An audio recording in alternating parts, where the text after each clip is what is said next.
Okay, now we're back. We're doing the cosine graph. We're going to unwrap the cosine. All right. Cosine and sine behave in a similar way. Okay. Their domains, their range are both the same. Their domain is negative infinity to infinity. The range is from -1 to 1. Same things apply. All right. Where our amplitude is our amplitude is half our range. Okay. Our period is distance to complete one cycle as well. Okay. Domain, we talked about. Range, we talked about as well. Okay, the only thing that's different, obviously, is that they have two different types of graphs. Okay, the cosine graph. All right, if you think about the unit circle. Okay, remember this all relates to the unit circle. Okay, the cosine graph behaves a little bit different.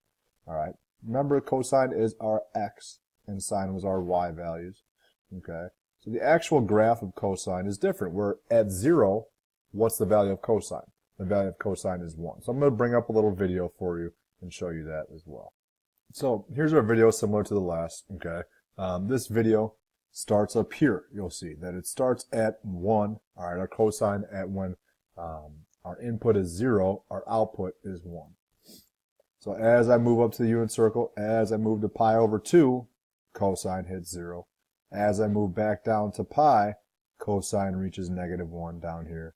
As cosine moves, as my unit circle moves to 3 pi over 2, cosine heads back to 0. And as I get back to 6.28 or 2 pi, cosine goes back to 1. Okay? That is our cosine curve. All right? So, as we graph that, let's talk about graphing that. Our range, again, is from -1 to 1. All right, we're going to have 1, 2, 3, 4 key points. 2 pi is still our amplitude. We'll go pi over 2, pi, and 3 pi over 2, based off our unit circle. The difference with cosine is that I start at my maximum, go down to the midline, hit the minimum, back to the midline, and up to the max. Oh man, that's brutal. Ooh, that is better, I'll tell you that. So now this one can go on forever. That way can go on forever in the negative direction as well.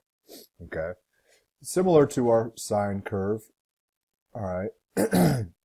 Our amplitude is going to be found by doing taking the absolute value of A. All right. The period is still going to be found by doing 2 pi over B. They have the same periods. And our interval is still going to be found by doing our period divided by 4. Okay. So they behave in similar ways, all right, but their graph's a little different where that cosine goes max, midline, min, midline, max. All right. So if I were to graph this, again, just talked about our strategies. We start at the maximum, go to the midline, go down to the minimum, back to the midline, and up to our maximum. To find our amplitude, it's the absolute value of our A value, which is 1/2. Our period, and this one's going to be a little funky. Our period is 2 pi over B, which is 3. Now our intervals for this problem, I'm gonna need some room here for the intervals, so you're gonna have to bear with me. This is all intervals. Intervals are gonna be in purple. All right, so our intervals are divided by 4. Well, this one we have 2/3, 2 pi over 3 divided by 4, which I can think of, man, this is like 4 over 1. I can think of that as 2 pi over 3 times, when you divide by a fraction, I multiply it by the reciprocal, by 1 over 4, which is 2 pi over 12. Well, if I reduce that, 2 over 12, or 12 divided by 2, gives me pi over 6. So now, the tricky part is going to be writing, that pi over 6 portion. All right, so I want to graph 2 periods, meaning I'm going to need 8. 1, 2, 3, 4, 5, 6, 7, 8. I'm going to move this guy over there. Okay. So my period is 2 pi over 3, right? So I know that 1, 2, 3, 4, this is going to be, oh, excuse me, I'm just going to go by my interval. My interval is pi over 6, so I start with pi over 6. My next one is going to be 2 pi over 6, which if I reduce that is pi over 3. After that, I'll have 3 pi over 6. Well, I reduce 3 over 6, I get pi over 2. Next, I'll have 4 pi over 6, but if you reduce that, you have 2 pi over 3. 5 pi over 6, always reduce. 6 pi over 6, which is just pi. 7 pi over 6. And then 8 pi over 6. If I reduce 8 over 6, I get 4 pi over 3. Okay, that kind of makes sense because, well, if our period is 2 pi over 3, then 2 periods would give me 4 pi over 3. All right, so again with cosine, I start at my maximum. Here our amplitude is 1/2. So I start up at 1/2, go down to the midline, down to the minimum, back to the midline, up to the maximum, and repeat. Repeat, repeat, mid, min, mid, max. Wow, let's try to connect these dots.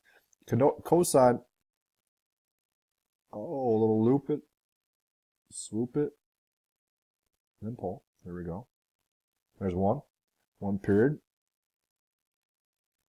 down, let's see, through, up, and back. Wow, that's pretty good. That's an improvement over the sine. All right, so that was what 2 periods of the cosine looks like. Again, cosine and sine look similar. If you look at this right here, if I were to cover up, watch this. I'm going to show you something pretty cool here. If I cover this up, right there, what do I have? It looks like the sine graph. All right, so sine and cosine are pretty similar graphs. Okay, now let's try another one. This is fun. We're having way too much fun today. All right, I'm having fun, aren't you? I'm having fun on my day off. Let's just do some more math. Here we go. We have a negative in this one, so that means I'm going to reflect over my x. All right, amplitude, absolute value of negative 2 gives me 2. Period. I want to make that one. Let's go period is going to be in blue again. All right, 2 pi over b, so 2 pi divided by pi over 2, which, if you multiply and flip, multiply by the reciprocal. 2 pi times pi over 2 gives me 4. 2 pi over 1 times 2 over pi, multiplied by the reciprocals. Pi's cancel. 2 times 2 gives me 4 for my period. Intervals, just 4 divided by 4, which is 1. Okay. Now let's graph it up. Graph it up. Amplitude, I want that to be in red. Let's make that red. All right, so my amplitude is 2 to negative 2. My intervals are 1, so I'm going to go 1, 2, 3, 4, 5, 6, 7, 8. Yeah, I know these aren't evenly spaced. I apologize. And because it's going by 1, this makes our life so much easier. I can just count. All right. So again, cosine starts at the max, goes to the mid, down to the min, back to your midline, up to your maximum, midline, min, minimum, midline, maximum. And connect your dots. I think my last one was better. What do you think? There's our cosine graph. Boom. All right. That is unwrapping sine and cosine now. Adios.